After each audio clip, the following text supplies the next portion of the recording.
Hai guys, penduduk bumi, penduduk luar bumi, penghuni alam nyata, alam gaib, alam baka, alam kandungan, alam semesta yang indah ini. Welcome back to Anchorpedia. Hingga saat ini transportasi darat merupakan jenis transportasi yang paling sering digunakan. Karena ya memang mudah aja gitu. Kayak misal kita mau ke warung itu kan nggak mungkin kita pakai pesawat.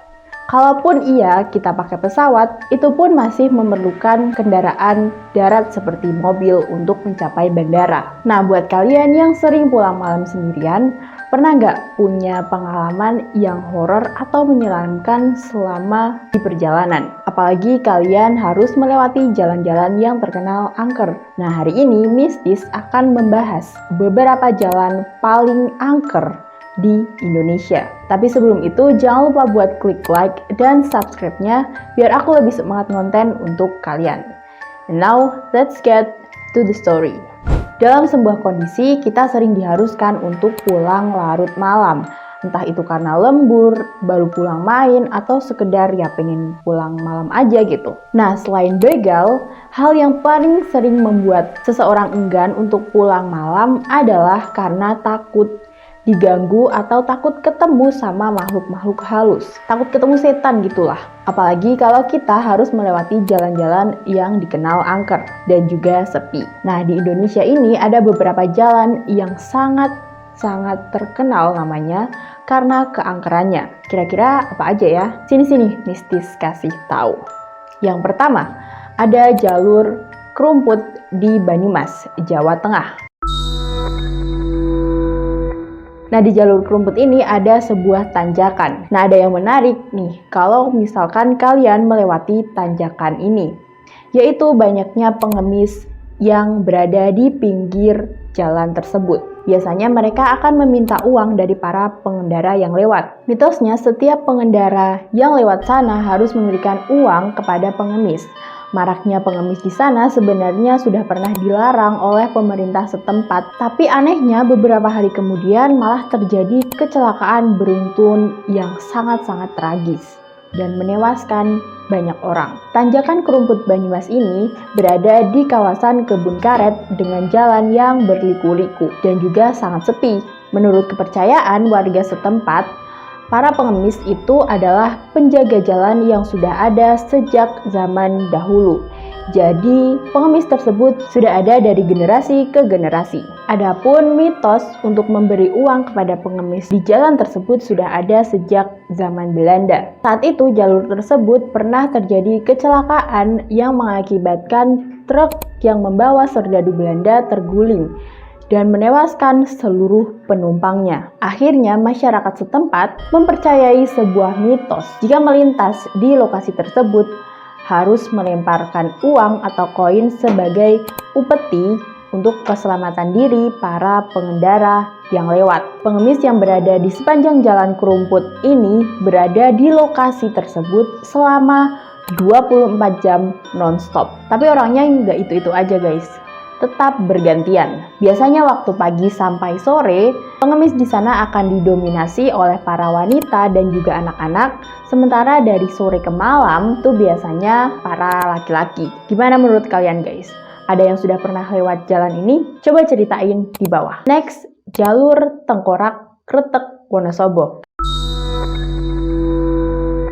Kalian yang dari Wonosobo pasti nggak asing lagi nih ya sama jalur Tengkorak yang berada di Kretek Wonosobo. Karena memang setiap tahun pasti ada aja tuh kecelakaan-kecelakaan besar yang menewaskan banyak orang. Bahkan menurut beberapa sumber, setiap tahun tuh terjadi sekitar 20 sampai 30 kecelakaan besar di sana. Jadi bisa dibilang ya hampir setiap minggu di sana tuh terjadi kecelakaan ya guys. Ngeri banget ya guys. Nah, misalnya aja pada Sabtu 10 September 2022 lalu terjadi kecelakaan yang melibatkan bus pariwisata dengan nomor polisi N7944 dengan penumpang berjumlah 37 orang. Bus tersebut berasal dari Probolinggo, Jawa Timur dan mengalami remblong serta lepas kendali sehingga menabrak mobil L300 lalu menabrak mobil Innova dan Grand Livina hingga berhenti setelah menabrak sebuah tugu. Akibatnya 6 orang tewas dalam kecelakaan beruntun ini.